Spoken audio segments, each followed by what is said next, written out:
नमस्कार। हिंदी ज्ञान उर्मी में मैं अभिषेक शर्मा आपका स्वागत करता हूं व्याकरण के एक महत्वपूर्ण विषय भाषा के साथ। तो आइए शुरू करते हैं।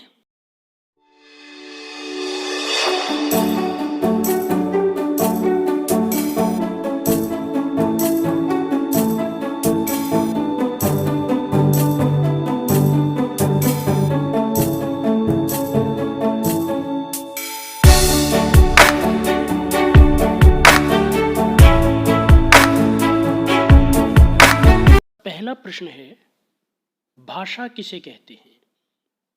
भाषा वह साधन है जिसके द्वारा मनुष्य अपने विचारों को दूसरों के सामने लिखकर या बोलकर प्रकट करते हैं। अर्थात भाषा अभिव्यक्ति का माध्यम है। भाषा शब्द की उत्पत्ति कहाँ से हुई? भाषा शब्द की उत्पत्ति संस्कृत के भाष धातु से हुई, जिसका अर्थ है बोलना या कहना। भाषा को दो भागों में बांट सकते हैं, मौखिक और लिखित। नंबर 1, मौखिक। जब मनुष्य अपने विचार दूसरों के सामने बोलकर अभिव्यक्त करता है, उसे मौखिक भाषा कहते हैं। लिखित, जब मनुष्य अपने विचारों को ध्वनि संकेतों के द्वारा लिखकर अभिव्यक्त करता है या बताता है, उसे लिखित भाषा कहते हैं। भाषा के लिखित रूप के लिए लिपि की आवश्यकता होती है। लिपि क्या है? लिपि भाषा की ध्वनियों को जिन लेखन चिन्हों द्वारा प्रकट किया जाता है, उसे लिपि कहते हैं। अलग अलग भाषाओं की लिपियां भी अलग अलग होती हैं। जैसे हिंदी, संस्कृत, मराठी, गुजराती, नेपाली की लिपि है देवनागरी, पंजाबी की गुरुमुखी, अंग्रेजी की रोमन और उर्दू की फारसी। आगे आपको इसकी शॉर्टकट की भी बताएंगे, जो भाषा और लिपि दोनों को याद करवाएगी। भाषा के लिए है मन संग, देवनागरी के लिए देव, है मन संग देव, है से हिंदी, म से मराठी, न से नेपाली, संग से संस्कृत, ग से गुजराती, देव से देवनागरी। है मन संग देव बहुत सरल है, आप याद कर सकते हैं एक ही बार में। उसके बाद है पंजाबी गुरुमुखी। तो पंजाबी गुरुओं का मुख अंग्रेज आए रोम से, अर्थात अंग्रेजी रोमन से, और उर्दू की फारसी। बहुत सरल है, आप एक बार में ही इन्हें याद कर लेंगे, आप इंटेलिजेंट हैं। ध्वनि और लिपि में क्या संबंध है? हाँ जी, बहुत जरूरी है ये। ध्वनि और लिपि में घनिष्ठ संबंध है।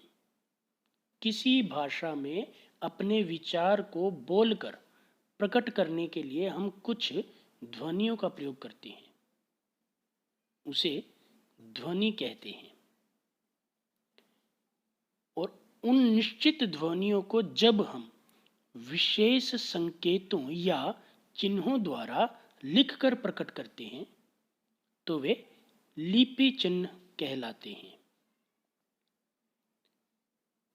हिंदी शब्द के उद्भव पर प्रकाश डालिए, अर्थात हिंदी की उत्पत्ति कहाँ से हुई?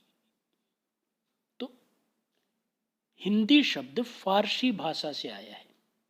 हिंदी शब्द का प्रयोग पहले सिंधु नदी और सिंधु देश के लिए होता था।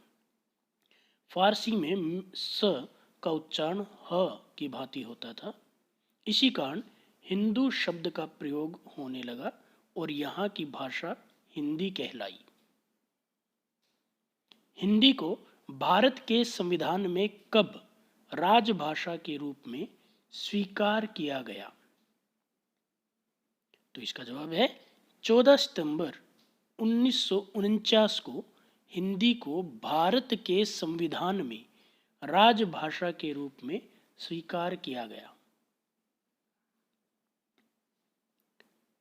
आगे चलते हैं। भारतीय संविधान में स्वीकृत भाषाओं के नाम लिखिए। 8वीं अनुसूची में संविधान द्वारा मान्यता प्राप्त 22 प्रादेशिक भाषाओं का उल्लेख है। इस अनुसूची में आरंभ में 14 भाषाएं हैं। असमिया, बांग्ला, गुजराती, हिंदी, कन्नड़, कश्मीरी, मराठी, मलयालम, उड़िया, पंजाबी, संस्कृत, तमिल, तेलुगु, उर्दू आदि। इसके अतिरिक्त इनमें भाषाएं जो आगे शामिल होती रही हैं वो इस प्रकार हैं। सिंधी को उसके बाद जोड़ा गया, फिर कोंकणी, फिर मणिपुरी, फिर नेपाली, जिससे इनकी संख्या हुई 18। उसके बाद बोडो, डोगरी, मैथिली, संथाली, इन सब को मिलाकर इस प्रकार इस अनुसूची में 22 भाषाएं हो गई थी। हिंदी भाषी राज्य कौन कौन से हैं? बहुत जरूरी प्रश्न। बिहार, उत्तर प्रदेश, राजस्थान, मध्य प्रदेश, हरियाणा, हिमाचल प्रदेश, उत्तरांचल, झारखंड, छत्तीसगढ़, दिल्ली और अंडमान निकोबार।